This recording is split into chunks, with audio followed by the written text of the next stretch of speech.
From New York, this is Democracy Now! Passed a near complete ban on abortion care. What that means is that physicians are fearful of facing criminal penalty for providing necessary health care for their patients.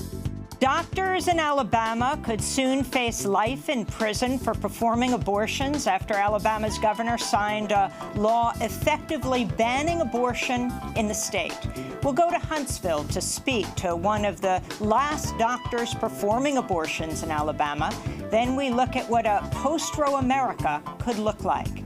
Then President Trump proposes overhauling the nation's immigration system to favor high-skilled workers over immigrants who have family ties to the United States. Democrats are proposing open borders, lower wages, and, frankly, lawless chaos. We are proposing an immigration plan that puts the jobs, wages, and safety of American workers first. We'll speak with two leading immigrants' rights activists who face possible deportation due to their activism. All that and more coming up.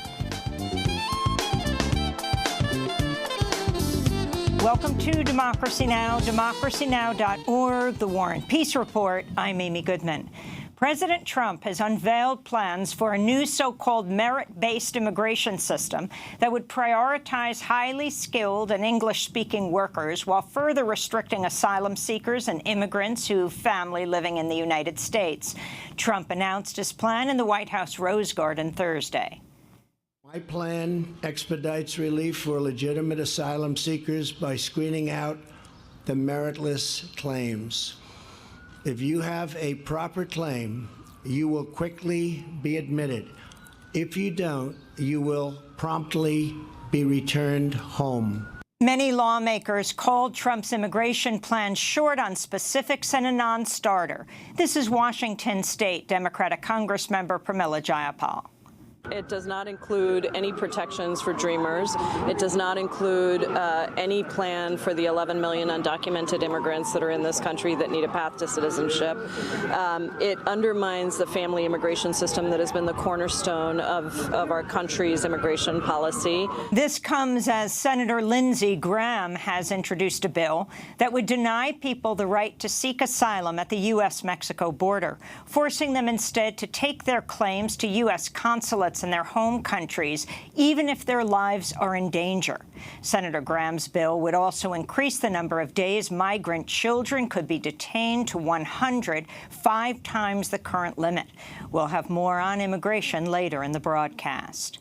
The Guardian's reporting a top Iranian general recently met with Iraqi militias in Baghdad and told them to, quote, prepare for proxy war with the United States. The push by the leader of Iran's Quds Force came as the Pentagon reportedly drew up a plan to send as many as 120,000 troops to the Middle East if President Trump decides to take military action against Iran. This comes as the New York Times reports President Trump has clashed with his cabinet and advisors in recent days over whether to attack Iran. The Times cited an unnamed Trump official who said Trump poked fun at his national security advisor, John Bolton, in a recent meeting with the words, "If it was up to John, we'd be in 4 wars now." In Yemen, rescue workers pulled a bloodied young girl from the rubble of her home in Sana'a Thursday after an airstrike by the U.S.-backed Saudi-led coalition killed both her parents and all 4 of her siblings. The latest Saudi-led strikes came as UNICEF, the United Nations Children's Fund, warned 4 years of U.S.-backed Saudi attack on Yemen has left at least 7,300 children killed or seriously injured. This is UNICEF's Executive Director, Henrietta Fore. Each day, another 8 children will be killed, injured, or recruited to the fighting. And every 10 minutes, another child will die from a preventable cause. Like a lack of food, with 360,000 children suffering from severe acute malnutrition. In fact, half of the children under 5 years old in Yemen, there are 2.5 million children, are stunted. And stunting, as you know, is irreversible. Yemen is a test of our humanity. And right now, we are badly failing this test. Police arrested 4 activists Thursday inside the Venezuelan embassy after they spent weeks occupying the building at the invitation of Venezuela's government in order to prevent it from being taken over by Venezuela's U.S.-backed opposition. The Venezuelan government criticized the arrests, calling them a violation of the Vienna Treaty of 1961, which protects diplomatic missions around the world. This is Code Pink activist Tig Barry. If the embassy in Washington, D.C. is taken, what says that the embassy in Venezuela can't be, the American embassy in Venezuela can't be taken, which sets a pretext for war? Last month, Democracy Now! Went inside the Venezuelan embassy in Washington, D.C. To see our coverage, you can go to democracynow.org. In Brazil, tens of thousands of students, teachers, researchers rallied in cities across Brazil to protest government cuts to education. Far-right President Jair Bolsonaro's promise to slash funding to federal universities by about $1.8 billion while freezing thousands of postgraduate scholarships. This is Sao Paulo student protester Vanya Cristina. With these cuts to federal university funding, we must make noise. People need to show the importance of science and education. As we are saying, there is money for the militia, but not for education. People will fight for education. In Mexico, police said Thursday they discovered the body of journalist Francisco Romero outside a bar in the Caribbean coastal city of Playa del Carmen. Romero's body reportedly showed signs of repeated blows and a gunshot wound, making him the 6th Mexican journalist to be murdered this year. Romero previously worked for a Facebook news page where 2 other journalists, Ruben Pat and Jose Guadalupe, were murdered last year. In Nashville, Tennessee, 68-year-old prisoner Don Johnson was killed Thursday evening by the state after prison officials strapped him to a gurney and injected him with a lethal chemical cocktail of 3 drugs. After the execution, Johnson's lawyer told reporters she believes the gurgling, gasping noises he made as he died showed he suffered excruciating pain. Meanwhile, the state of Alabama executed 41-year-old prisoner Michael Brandon Samra by lethal injection Thursday. Samra was sentenced to death for his role in a quadruple murder in 1997 when he was 19 years old.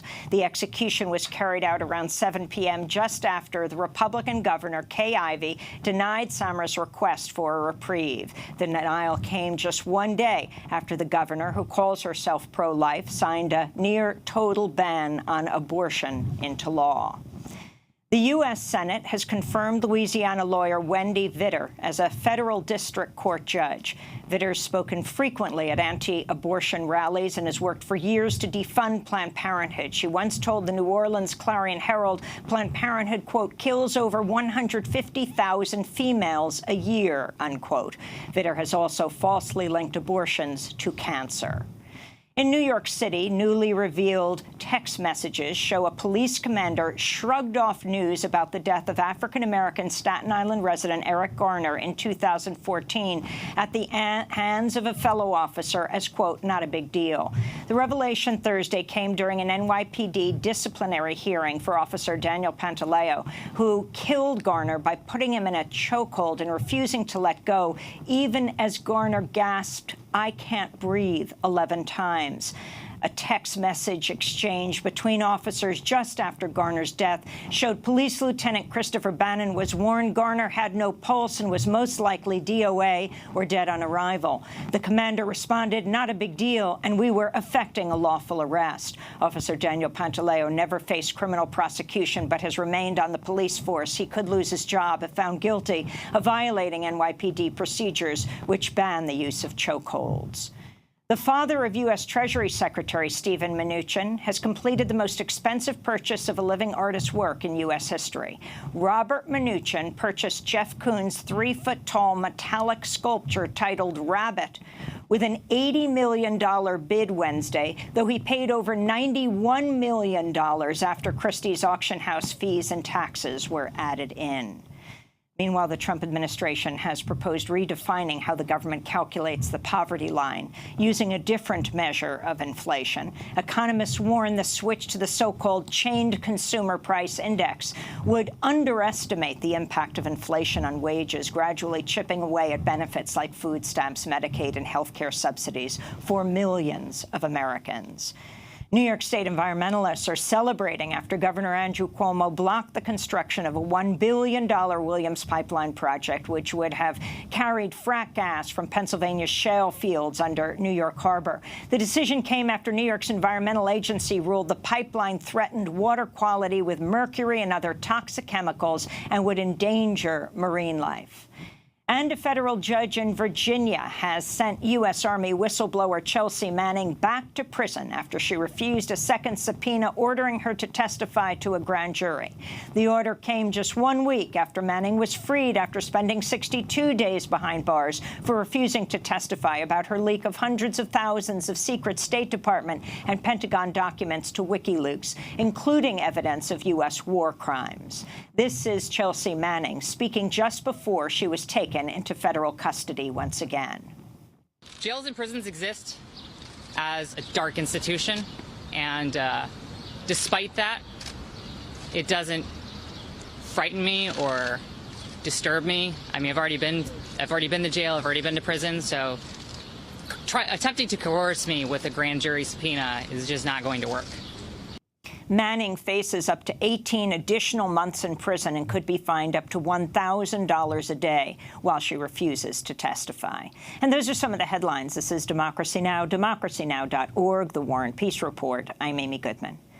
The assault on reproductive rights continues to ratchet up as legislatures and Republican governors around the country pass increasingly restrictive abortion laws. On Wednesday, Alabama Governor Kay Ivey signed the nation's most restrictive abortion ban into law, effectively banning the procedure, except in cases where a pregnant person's life is at serious risk. The law does not make exceptions in cases of rape or incest, and doctors could face up to life in prison for performing abortions. Last week, Georgia enacted a law banning abortion when a fetal heartbeat can be detected, which often occurs at around 6 weeks into pregnancy before many people even realize they're pregnant. Similar bills have also been passed in Iowa, Kentucky, North Dakota, Ohio, and Mississippi. Just yesterday, Missouri's Republican-led Senate passed a bill banning abortions at 8 weeks of pregnancy. Reproductive rights groups are challenging these laws in court. For now, the bans have either been blocked or have not yet gone into effect. House Speaker Nancy Pelosi responded to the abortion ban in Alabama Thursday and warned the country is heading down a dangerous path. At the same time have been dismantling and sabotaging and continuing their attacks on health care, and now for women specifically, as we have seen in Alabama, heartbreaking and unconstitutional assault on basic reproductive freedoms. It's really, I don't want to be a fearmonger, but I do believe that they're trying to go on a path that will totally dismantle Roe v. Wade, and we have to be vigilant and express our concerns on this legislatively and at the grassroots level. The architects and supporters of the bills are actually welcoming a court battle in the hopes the fight will land in the Supreme Court and lead to the overturning of Roe v. Wade, the landmark 1973 Supreme Court ruling that recognizes the constitutional right to an abortion. For more, we go to Huntsville, Alabama, where we're joined by Dr. Yashika Robinson. Dr. Robinson is the medical director of the Alabama Women's Center for Reproductive Alternatives, one of the only 3 clinics left in Alabama that offer patients abortion services. She is one of only 2 abortion providers living and working in Alabama. Under the new Alabama law, she could spend the rest of her life in prison for doing her job. Dr. Yashika Robinson, welcome to Democracy Now! Thank you so much for taking this time out of your busy schedule. First, respond to the passage of the almost total abortion ban in Alabama. Well, thank you for having me. With the passage of the near total ban on abortion here in Alabama, the initial response has just been very disheartening. I've seen many patients that have expressed anger, a lot of concern about how this is going to affect access to care. And as a provider, I'm very concerned about how this will affect the care that I'm able to provide for my patients. How will it accept it? Now, it has not gone into effect. It would be 6 months, and it's obviously going to be challenged in court. Talk about, I mean, right now, If this were next year and the ban were in effect, right, Governor Ivey has signed off on it, you could go to jail for the rest of your life for performing the procedure. Yes, that means that I will have to choose between my freedom and staying out of jail and doing what's best for my patients. And that is going to be something that will make it more difficult for physicians to choose to come to this area. Alabama is an area that already have a lack of physicians and lack of resources as far as care for patients. We already have women that are traveling further and further to access the care that they need. And with the fear of criminal prosecution, there's no incentive for women or physicians who provide women's health care to come to this area. There is no physician that would want to have to choose between their own freedom and doing what's best for the patient. From our standpoint, it puts us in a catch-22. If we conform to the law and abide by the law, we could still be faced with litigation from patients and their families if they are harmed. This would put us in a situation where we could be forced to let patients get near death, get very sick or ill, and potentially be harmed before we could proceed comfortably with doing what's best for women. With that being said, the exception for health reasons is not adequate. It's not appropriate when it comes to abortion access. Would you perform abortions anyway if this law were put into effect in Alabama? Well, as a women's health provider, I understand how important abortion access is. I'm going to always conform to the law. So with that being said, I may be forced to travel to other areas to provide care for patients. But my hope would be that we can change the law to be sure that women continue to have access here in Alabama. Because otherwise that means I will have to travel to be sure that women have access and to be able to continue to practice my trade and do what I feel so strongly is necessary for women. And that means that women will have to travel further and further. We already have patients that don't have an abortion clinic in their area. We have patients that are driving 6 and 8 hours to get to us now. So if Alabama continues to go down this path, it is going to place another obstacle in the way of women. And we already face so many obstacles when it comes to health care here in the South. I wanted to turn to Alabama Democratic State Senator Vivian Figures, one of just 4 women in the Alabama State Senate, confronting Republican Senator Clyde Chambliss on the state Senate floor as lawmakers debated the bill. Do you know what it's like to be raped? No, ma'am, I don't. Do you know what it's like to have a relative commit incest on you? On me? No, ma'am. Yes, on you. Okay. So that's one of those traumas that a person experiences, just like that child experienced.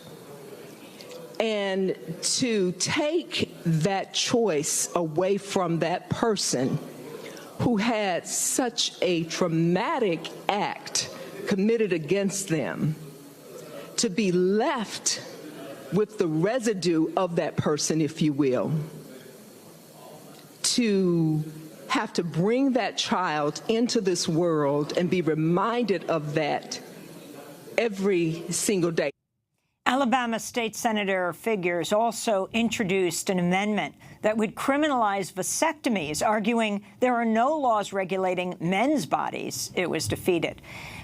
But talk about this, Dr. Yashika Robinson, that this abortion ban was passed with no exception for rape or incest. First of all, just her words and just asking the other representative about how he would feel, or does he know what that feels like. She tried to bring it home, to bring a human aspect to it, and I appreciate that. And his response, saying that he didn't know what it was like, but still it was very clear that he was in support of this bill, was very troubling. As a as an abortion provider, I understand that there are so many personal and medical reasons that go into why women choose abortion. And there is no way that we can know all of the personal things that are complicating a woman's life and that's affecting that decision, just as this senator said.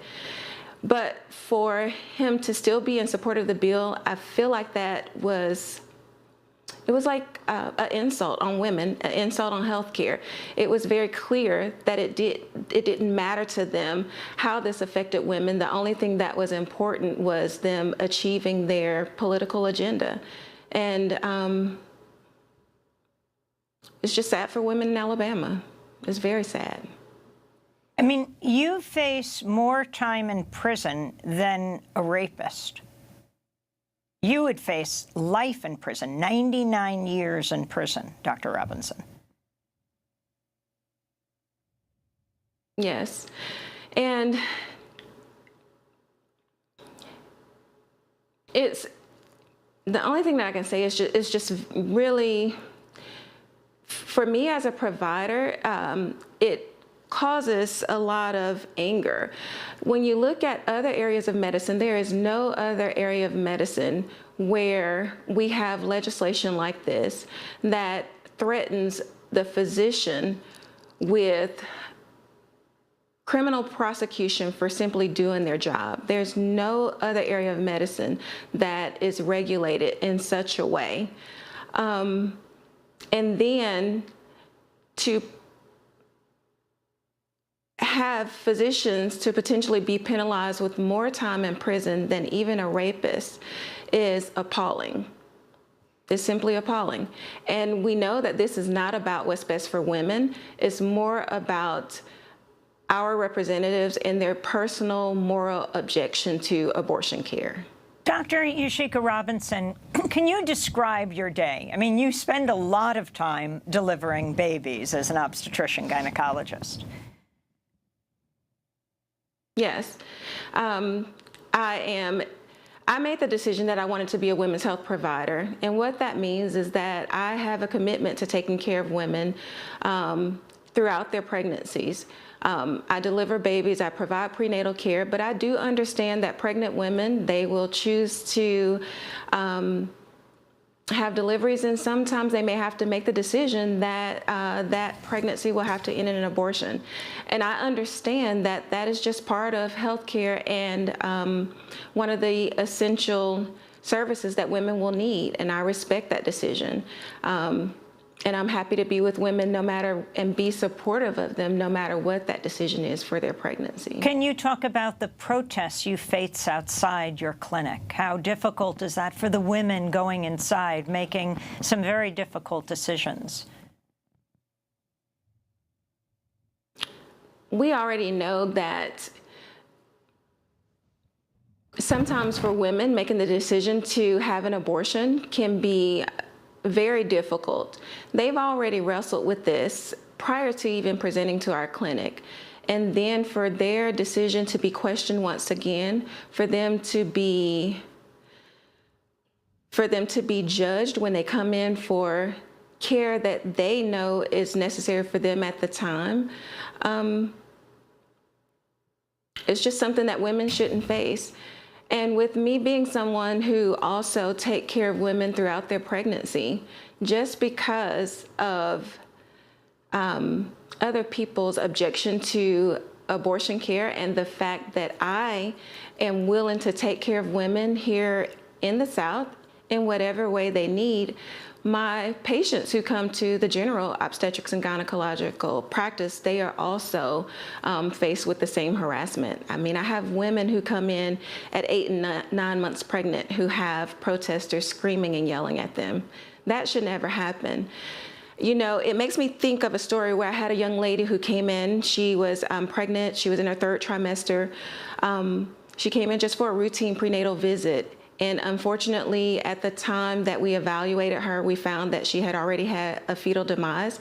Her baby had already died in utero. This was a very desired pregnancy, and even that young lady, as she left to go to the hospital, knowing that she would deliver that day and that her baby was no longer alive, she still faced the same harassment. I wanted to talk I understand.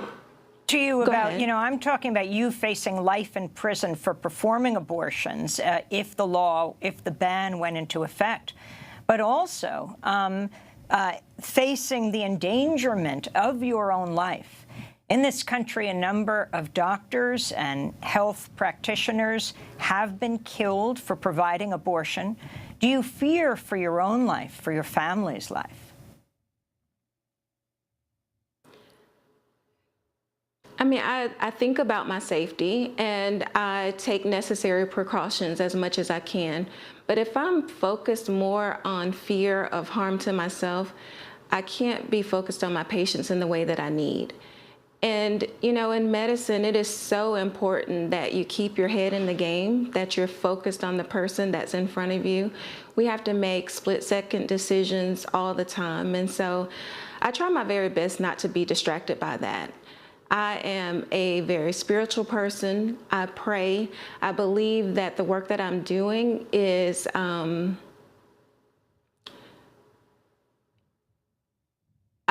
believe that I'm here because I feel that God put me here for a reason, because there are so many women that need me. And so because I understand that I'm doing work that I am supposed to be doing, I feel that I'm going to be protected.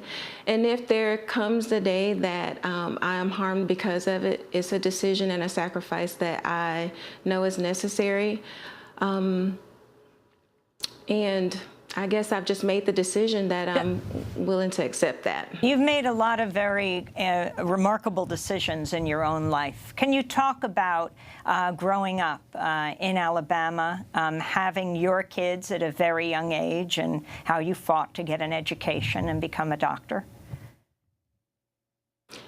Yes, I come from a background, a very humble background. I did have my first son prior to finishing high school. Being a teen mother was part of my motivation for going into obstetrics and gynecology. There are so many women here in the South that face very similar situations. The teen pregnancy rate here is very high. I understand that education is one of those things that will help to bring us out of the poverty that can sometimes be associated with becoming a mom so early. And I felt that women in similar situations needed to see someone that comes from a background just like theirs, who has been able to come out of that, to continue to achieve goals, to not be ashamed of the decisions that we've made, and just to be motivated by that. Because it is so easy for people to tell you, you can do it. But if they see someone that looks like them, that comes from where they have come from, that has been able to do it also, I think that gives them extra motivation. So you had two children when you were still in your teens, your two boys. Can you talk about then deciding, what made you decide to go into medicine? Well, one of the main things that motivated me was that when you become pregnant early in life, a lot of people tend to talk down to you. I experienced a lot of criticism and negative comments. And it was just important for me to be able to show them that you know, the decision that I made early on, the circumstances of my life don't really dictate what I can do. And I also wanted to be able to, I wanted my children to not be ashamed of the fact that I did become a mom so early. There's a lot of things that go into why young ladies in some situations like mine end up pregnant early on. And Well, Dr. Yashika Robinson, in the state Senate, when this bill was passed, it was 25 white men who passed this bill. Can you talk about the impact of this on women in Alabama, but particularly on women of color, like yourself? Well, the impact of it is that it's going, we know that legislation like this affect women of color and those women from lower socioeconomic status the most. We know that those that have means will always have access to the care that they need. And so the patients that I serve, those are going to be the ones that are most affected by this decision. And then to see that the representatives that voted in favor of this, none of them look like us. None of them represented us. It was all men, none of whom will ever know what it's like to carry a pregnancy or to have to make the hard decision to end a pregnancy. None of them were people of color that even know some of the things that we go through, coming from a background where you don't always have the finances that you need for just basic things in life, and how that can really play a part in you having to make the decision not to have another baby. And just looking at the picture of those that voted for this bill was enough to cause outrage for women, and especially women of color. According to CDC, Alabama has one of the highest infant mortality rates in the country. It recorded 7.4 infant deaths per 1,000 live births in 2017, the fifth highest rate in the U.S. The national average is like 5.8 deaths per 1,000. The year before, Alabama had the country's worst infant mortality rate, with 9.1 deaths per 1,000 live births. The significance of this, Dr. Robinson. Well, Alabama has so many things that we can address to make things better for women and babies. We have a very high maternal and infant mortality rate, and a lot of that stems from the fact that women do not have access to the health care that they need. Many patients are not able to access health care or even obtain insurance until they become pregnant. Many women will only qualify for Medicaid during their pregnancies. And as a physician, I know that optimizing their health prior to pregnancy would be best for both the patient and for her baby. Conditions that would be easy for you to understand is like patients that have hypertension and diabetes. If we could optimize those things prior to a pregnancy, then we would have better outcomes when it comes to, as it relates to maternal and infant health. However, we have lawmakers that are focused on placing more restrictions on women's access to health care, as opposed to focusing on ways to make access better. Your final thoughts, speaking to us from Alabama, the state that might be the really the testing ground for what happens at the Supreme Court. The idea that this essentially a virtual ban on all abortion could make its way to the Supreme Court and possibly, in the climate of the Supreme Court, overturn Roe v. Wade, that it started in Alabama. Your thoughts, Dr. Yashika Robinson, as one of only 2 Alabama-based doctors who are performing abortion right now. My thoughts is, Alabama, when it comes to the things that are really important, we can be last at so many things. Like you said, our infant mortality rate, our maternal mortality rate, our cervical cancer rates are very high. And this is the one thing that we want to be first in. It's not something that we want to brag about. You know, my desire is to live in a society where women have access to the care that they need, where even insurance covers women for abortion care, and that having access to the care, to health care, essential health care, is not based off your zip code. And so I just still remain hopeful and just hope that as we move forward, that we can look to do what's best for women and that we can achieve that ideal society. Dr. Yashika Robinson, we thank you so much for spending this time with us. Dr. Robinson is the medical director of the Alabama Women's Center for Reproductive Alternatives, one of only 3 clinics left in Alabama that offer patients abortion services. Be safe. This is Democracy Now! When we come back, people talk about what would a post-Roe country look like? Well, many abortion providers, women's rights activists say, actually in many parts of the country, it looks like what's happening today around the country, even when Roe v. Wade is legal. Stay with us. I'm my brother's keeper every chance I can. And I pay my taxes like a working man.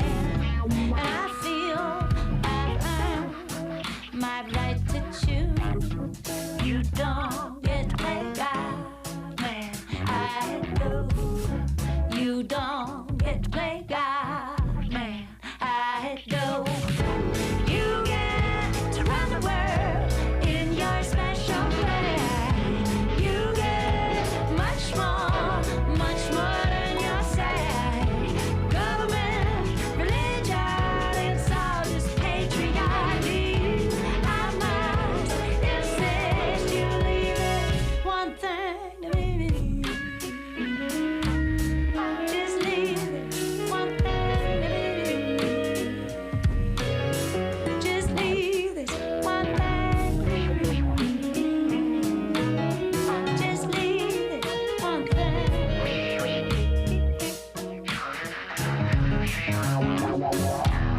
'Cause there's one thing that a man needs to be true. This is Democracy Now!, democracynow.org. That is Ani DeFranco, Play God.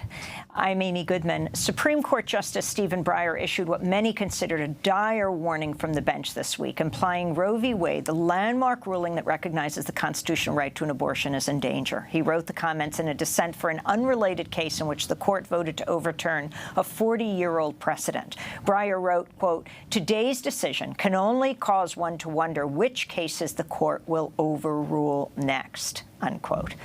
I want to turn now to a quote from an unknown author that's gone viral on the internet after it was shared on social media by feminist icon Gloria Steinem. It reads, quote, "I want any young men who buy a gun to be treated like young women who seek an abortion.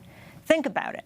A mandatory 48 hours waiting period, written permission from a parent or a judge, a note from a doctor proving that he understands what he's about to do, time spent watching a video on individual and mass murders, traveling hundreds of miles at his own expense to the nearest gun shop, and walking through protesters holding photos of loved ones killed by guns, protesters who call him a murderer. After all, it makes more sense to do this for young men seeking guns than for young women seeking an abortion. No young woman needing reproductive freedom has ever murdered a roomful of strangers," the quote goes. Well, we turn now to look at what a post-Roe America would look like and how many people are already cut off from abortion access across the country. In Minneapolis, we're joined by freelance journalist, author Robin Marty. Her most recent book, Handbook for a Post-Roe America, also co-author of the forthcoming book, The End of Roe v. Wade, Inside the Rights Plan to Destroy Legal Abortion. It's great to have you with us, Robin. This idea of continually saying, what would a post-Roe America look like? You have pointed out it looks like many jurisdictions in America today. Thanks so much for having me on, Amy. And as Dr. Robinson had just mentioned in her own segment, what she's seen in Alabama is the fact that there are already people who are traveling 6 to 8 hours just to come to her clinic in order to access care. That is what America looks like right now. And for many people, you can say that abortion is legal, but it is so inaccessible for them that they might as well be living in a place where they just are not having legal abortions. So can you take us through, right now people seem to be shocked by what has now just happened, this onslaught of fierce anti-choice bans, abortion bans around the country. But you have shown in Handbook for a Post-Roe America and all your work at Rewire and other places that the groundwork has been laid for years. Yes. Obviously, ever since the beginning of Roe being decided, the anti-abortion movement has always been trying to overturn it. But it got very enthusiastic about it just after the 2010 election, when they were able to sweep a number of states and make them Republican strongholds. And through that, they were able to pass a number of model legislations that came through places like Americans United for Life, National Right to Life Committee. And these bills were all very small, incremental steps that were meant to try and take a challenge up to the Supreme Court to let them review Roe v. Wade. Back in 2011, we were seeing more things that were like 20-week abortion bans or extending waiting periods to 48 or 72 hours, very incremental changes, because at that point, the anti-abortion movement wasn't sure whether or not the court would actually overturn Roe, and so they just wanted to make small changes so that they didn't accidentally set off a case that would make a precedent that would make Roe stronger. That all changed after 2016. Once there were more appointments to the Supreme Court, and especially once Justice Kavanaugh replaced Justice Anthony Kennedy, who was considered the swing vote, then it was all systems go. No longer were people worried that they might accidentally uphold Roe, and that's why we have this new onslaught of heartbeat bans, of total abortion bans, and things that are very obviously unconstitutional. These bills were all being introduced back in 2011, 2012, 2013. It's just that they were not passing because at that time they were being opposed by anti-abortion activists themselves as well. Now anti-abortion activists are the ones who are enthusiastically supporting heartbeat bans or supporting total abortion bans, and that's how things have switched over the last 10 years. Talk about states where abortion is effectively banned, or will be soon. Talk about the legislation Missouri just passed. Yes. So Missouri is in the process of passing their own heartbeat ban. It's very slightly different from the other ones that we've seen in that it has an extra 2-week window on it. So the idea is that abortion may not be banned until about 8 weeks after last menstrual period. So that would be about 4 weeks after a person would realize that they were pregnant. However, in Missouri, that's really not an additional window because Missouri only has one abortion clinic in the entire state, and that is in St. Louis. In Missouri, it's also a 72-hour wait in between visiting the clinic the first time and then visiting the clinic the second time. You have to wait 72 hours in between, and often, because of the way that abortions are scheduled, you will end up waiting a week in between your first appointment and your second appointment. On top of that, you have the wait that you would need to actually be able to access an abortion appointment in the first place. When you add these layers upon layers of roadblocks, then you've made abortion significantly impossible to obtain, and so you've effectively outlawed it within that state, even though technically Roe is still intact and abortion is still legal. How many states have only one women's health clinic that provides abortion, Robin? I believe at this point we are at 7 states that have just one clinic. We have North Dakota, South Dakota, Missouri, Wyoming, West Virginia, Mississippi, and I probably just missed one, but I'm pretty sure there are 7 at this point. Arkansas sometimes, but there is one clinic that does provide medication abortion, but they only have one place that offers both medication and non-medication. And yet abortion is still legal in all 50 states.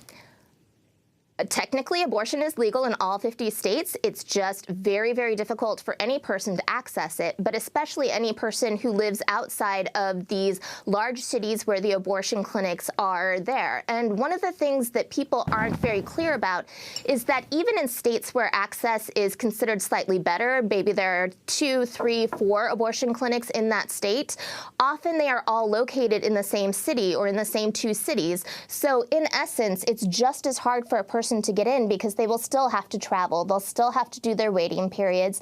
They still have all of these roadblocks that they have to get through. And so they might as well just have one clinic.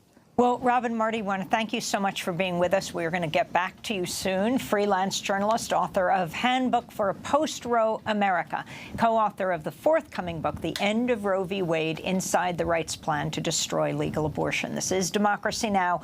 When we come back, we're talking immigration and the threats to activists around deportation. Stay with us.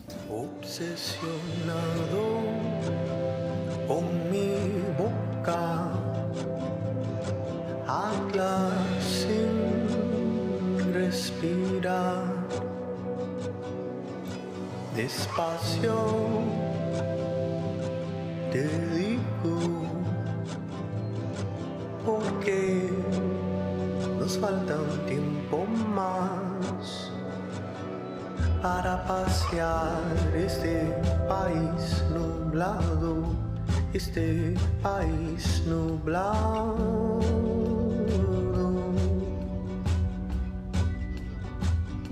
Para pasear este país nublado, este país nublado.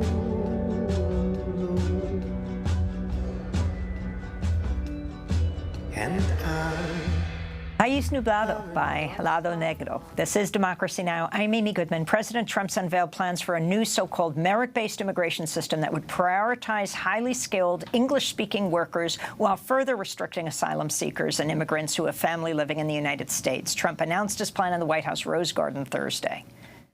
As a result of our broken rules, the annual green card flow is mostly low-wage and low-skilled.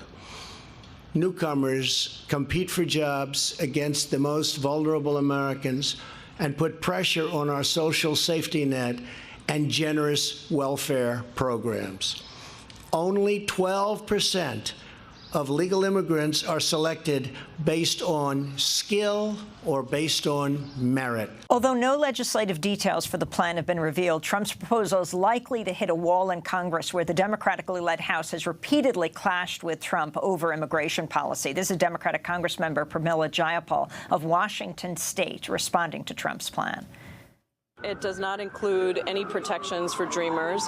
It does not include any plan for the 11 million undocumented immigrants that are in this country that need a path to citizenship. It undermines the family immigration system that has been the cornerstone of our country's immigration policy. And it sort of assumes that only one high-skilled set of workers are what the country needs, when we know that the country desperately needs workers of all skill levels. So it's not a plan.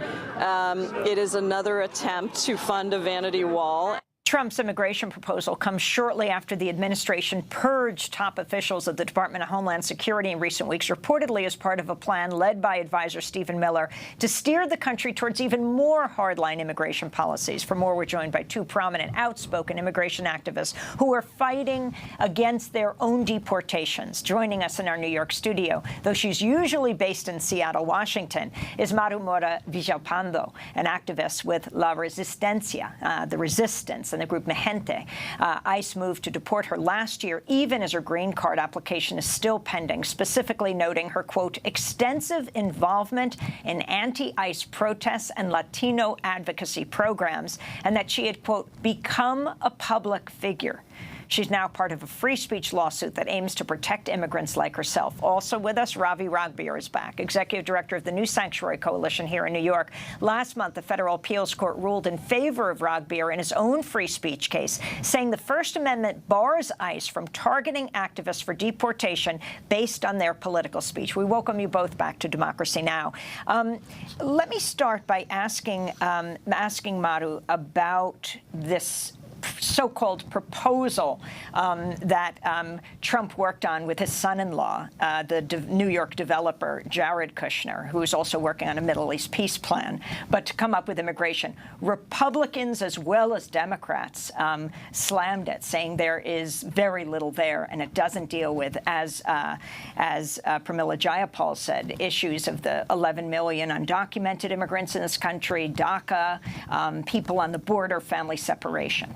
Well, it's another white supremacist take on immigration. We're not surprised of this, but let's remember that actually bills in Congress in the past, since 2007, have included a tier system, a merit system. So it's not brand new, but what they're doing is going even harder on our communities. I think it's just another step towards this war on immigrants. Although there might be some congressional people saying that they're against these basics of a plan, we have seen that even Democrats have recently approved a bigger budget for ICE. ICE keeps asking for more money, and they keep giving them money. I think that it's important to realize that what they're presenting has been there before. The problem that I see is that it could actually somehow become true, since so much money has been given already to ICE, and we have seen that those hard lines that they are setting up could be somehow implemented regardless of what Congress do. And Ravi Ragbir. So he talks about merit-based. It's his hypocrisy, because he himself is not merit to be in the office he's in right now. But if you look at the larger scope of it, it is part of his plan when we talk about stopping migration from specific countries that don't have the resources because they have been raped by Americans, taking away their resources, so that they don't have the education process to have this higher skill level of people who can migrate and who want to migrate. So it is deliberate. It is also the fact that he didn't look at the 11 million is that he will now be able to focus on them to remove them. You know, I've been talking, I mentioned it, I talk about ethnic cleansing that this administration is focused on. So it is a deliberate aspect of that plan. Also remember that his daughter and his son-in-law has been selling visas to people from other parts of the world, right? So if you're looking at merit-based and you look at this, it's all about the Benjamins, baby, as Representative Omar said. It's all about the Benjamins. And when you say selling visas, you mean people paying hundreds of thousands of dollars to get a visa. They put money into a development project, for example, and then they're given a green card. Correct. So if you look at the investment visa, the EB-1 visa, I believe it's called, they have been, that's $1 million industry if you look at what it is and how it is implemented. And then if you look at the merit-based and high-skilled workers, they can add a lot more to that. So I am seeing this as a deliberate, even though they look at it, say, as an immigration aspect, it is also deliberate about the money that they can make through this process. Ravi, talk about your own case. You've been fighting deportation for years, and you know, Democracy Now! Was there when you were taken into custody, when you were held, you were released, but you've just won a free speech case. Explain what happened. So the court has recognized that there was retaliation against me, and that they took me to custody and was implementing my deportation because of the things I've said and the things I've highlighted. You know, I just mentioned that this is about the money that not only the president's family is going to make out of this. I speak openly about how harshly this agency is. You know, they even quoted some of the directors saying that Ravi has talked about that the ICE is like Nazis, and we are moving towards a dark period in history where history is repeating itself. They don't like that because they know that it's true, but they also want to avoid the publicity. So the case actually recognized that the retaliation was evident, but it wasn't just about the free speech. It is about the fact that the jurisdiction stripping of Congress 1252G, which takes away the jurisdiction of the courts to adjudicate cases like this. They have said that the free speech trumps that 1252G. So it's on that alone, it's a huge victory, and many people are wondering, what does it mean now? And Maru, ICE moved to deport you last year, even as your green card application still pending, specifically noting, quote, extensive involvement in anti-ICE protests and Latino advocacy programs, and that you, quote, became a public figure. You, too, are now part of a free speech lawsuit. Yes, we filed a lawsuit in behalf of La Resistencia and the Coalition of Anti-Racist Whites that is based in Washington State. They're a group that support our work. And our lawsuit, what we argue, is the chilling effect that this retaliation has in our groups. Not only that we have to invest now the little capacity and resources that we have to fight the detention of people in Washington State and their deportation. Now, some of those resources have to be used to keep me in the country. But also, when this retaliation comes against our freedom of speech, it does create a chilling effect on those that are part of our groups or want to be part of our groups. And so we have seen people in our groups that have to step back because they're afraid they're going to be next. So that's basically what we're arguing, is that the government needs to stop this retaliation against political dissidents, because it does trumps in everything else that people want to be involved. It does create this level of fear that is actually working in some instances, where people that wanted to be public or wanted to support our work somehow, now they feel that they shouldn't because they could be next. In Vermont, another key free speech case filed in 2018 by the farm worker organizing group Migrant Justice argues ICE unlawfully surveilled, harassed, arrested, and detained their leading members. This is Zuli Palacios speaking on Democracy Now! A few years ago. I am sure that they sought me out because of the work I am doing to defend human rights and not for anything else, because what they wanted to do was get into the community and intimidate us that way, but they're not going to succeed. We will never stop defending human rights. That's Zuli Palacios in Vermont. Maru, talk about what's happening now with you. How often do you have to go to court? Do you fear every time that you will be deported? When we were covering Ravi, he was just going for a routine check-in when they took him. Yeah, we never know. Even when we go to court or when we go and do actions, we never know if ICE is going to decide to put me in detention. Last April 30th, I had another court date. It was a master hearing. This is the third master hearing I've had. We did an application. My daughter is a U.S. citizen, so last year when she turned 21, she submitted an application for me. We're still waiting to hear what's happening to that application. As a matter of fact, the day of my court date, we got the government requesting even more evidence we have already submitted. Do you think you would improve your chances if you just stopped your activism? Probably I would have, but I've done this work not because I want a green card. I do this work because I want everybody to stay in the country and don't have to go through what we've seen families have to go through. If I had been quiet, I probably would have had the green card a long time ago. But that's not the reason, again, why I do this work. And Ravi Ragbir, where does your case stand now? We are not sure what is going to happen, whether the government is going to appeal this. And the only How long have you lived here? I've lived here over just under 30 years. 30 years. 3 decades. I have a U.S. citizen daughter, U.S. citizen wife. I would actually like to also mention that even the administration doesn't want to give green cards. So I will say that the system is being backlogged to stop even processing of green cards of people who don't want to, who don't speak up. So we have to challenge that. We also, and I may take time to mention that it is not only immigration activists, but Scott Warren, whose case is going to be heard on, he's going to go on trial very soon. We need to stand up against that because he's an activist and who has done work trying to protect people on the border.